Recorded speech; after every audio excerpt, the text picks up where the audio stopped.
For that. But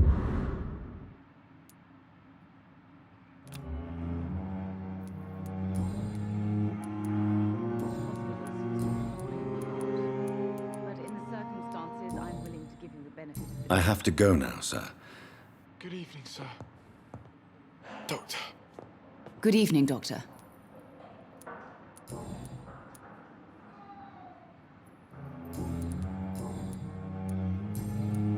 Goodbye, Mrs. Goswick.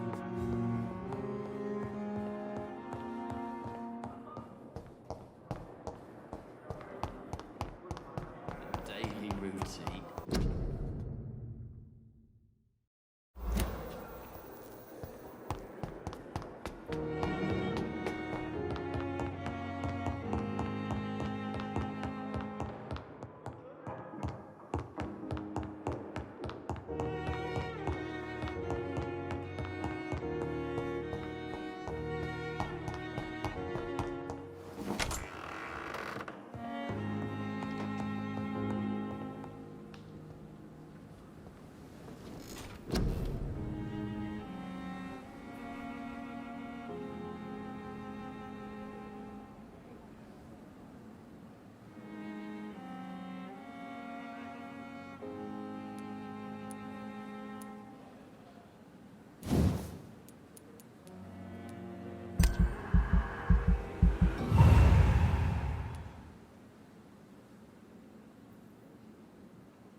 It's locked, all right.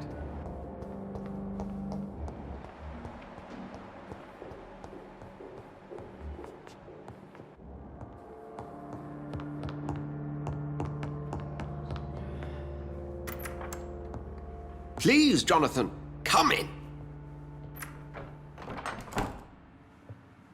Fascinating, is it not? In the last decade, so many mysteries have been brought to light with our microscopes. The human body, biology's penultimate frontier. The more we explore its boundaries, the less we're able to trace a clear line between life and death. You, my friend, have a foot in both countries. The view must be vertiginous. It's at least as vertiginous as chatting about vampires with you, I would say. This must be all so new to you. This area of town, the hospital, a brand new life. How stimulating it must be. I wish I could share your enthusiasm, Dr. Swansea, but my condition defies scientific categorization. Undead? Unalive? Immortality defies logic. I cannot express my thrill at this serendipitous turn of events. The world's most eminent specialist in blood transfusions, a vampire. One might say a gift from heaven.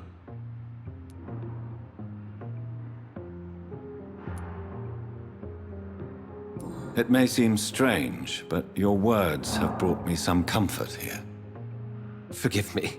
I've been an admirer of your work for a long time, and now you are so much more than a brilliant physician. And please, call me Edgar.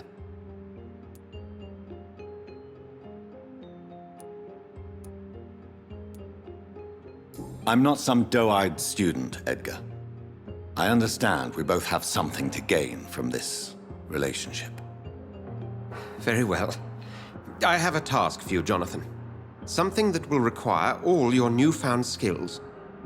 Please, go on.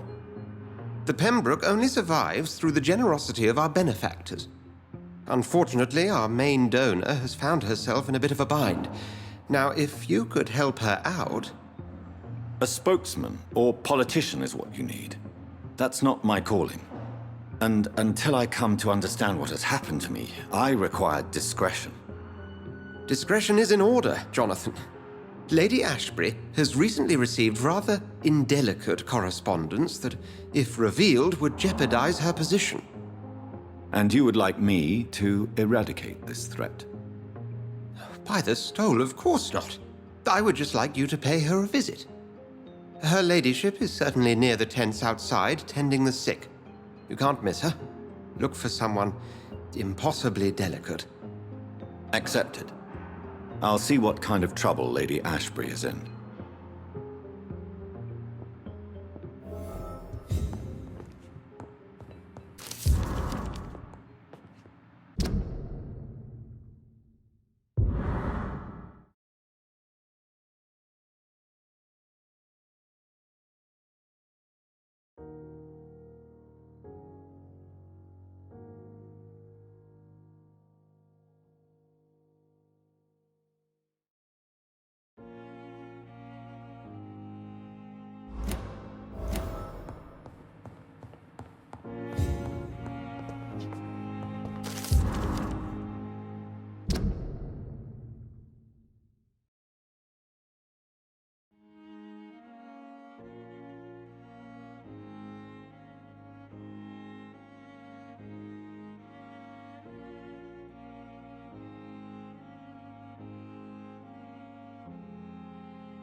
It's locked. Good evening, Mr. Hampton. How do you feel? Dr. Reed, is it? Oh, sir, I must apologize for my behavior. What do you mean? I was not myself in the factory. Fear and exhaustion made me say awful things to you, I'm afraid. You remained perfectly nice and polite. A little delirious, perhaps. But who wouldn't be after enduring an abduction? Thank you, Doctor. That's a relief. Now all I need to do is rest and return to my flock.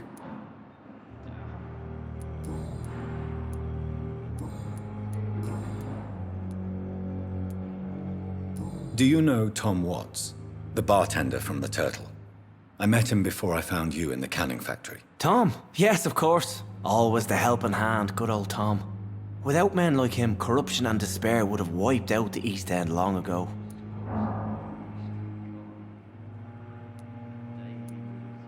People are still in despair. How could it be otherwise? The authorities have left us all to rot in this contagious nightmare. No drugs, no advice, nothing. It's a damn shame.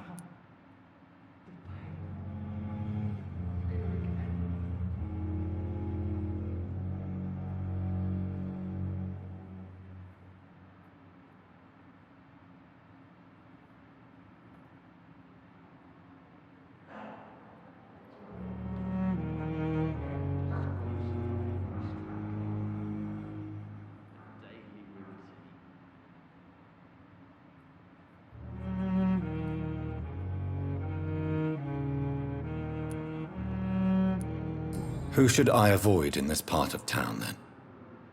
Any particularly evil figures? Not really. Most men and women are just doing their best. And it's not my habit to speak ill of people I know, Doctor.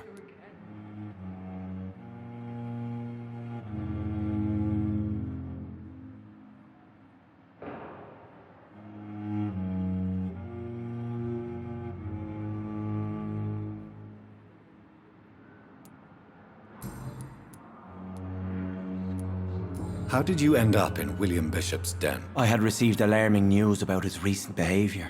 I went to his place and he refused to let me go.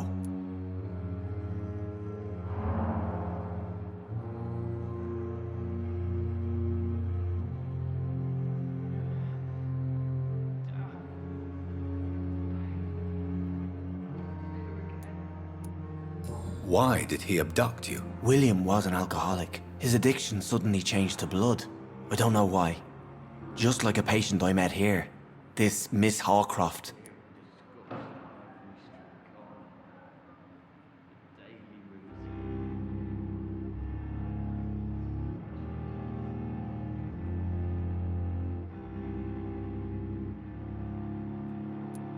You dared to enter this awful place alone. You're a hero, Mr. Hampton. Or a fool. I'm just a man trying to help his friends, Dr. Reed. William Bishop was a conflicted soul, searching for light.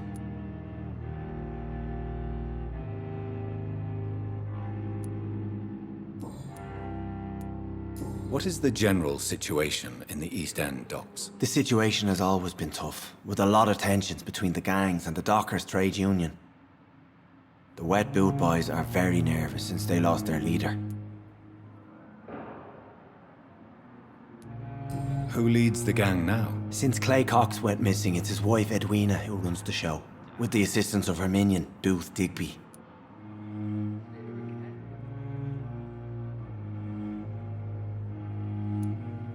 Has the gang been threatening you? Ah, no.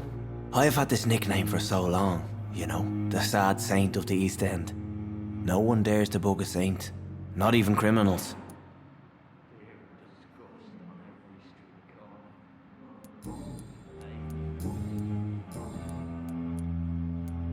How do you feel, Mr. Hampton? Medically speaking, I mean. I feel exhausted. Beyond exhaustion, actually. William drank so much of my blood in his madness. I feel empty. You're in good hands here. Dr. Swansea is well versed in blood transfusion, and I'm sure he'll take the best care of you. Thank you, sir. I believe all I need is rest. And then I can go back to the people who need me.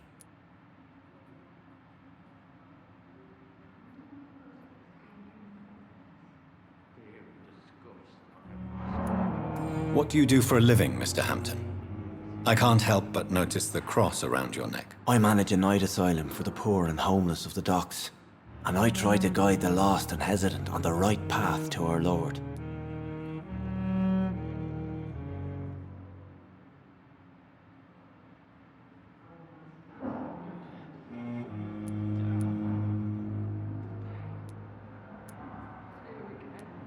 Why didn't you use your cross against William Bishop? To repel him somehow? That's a very strange question, Doctor.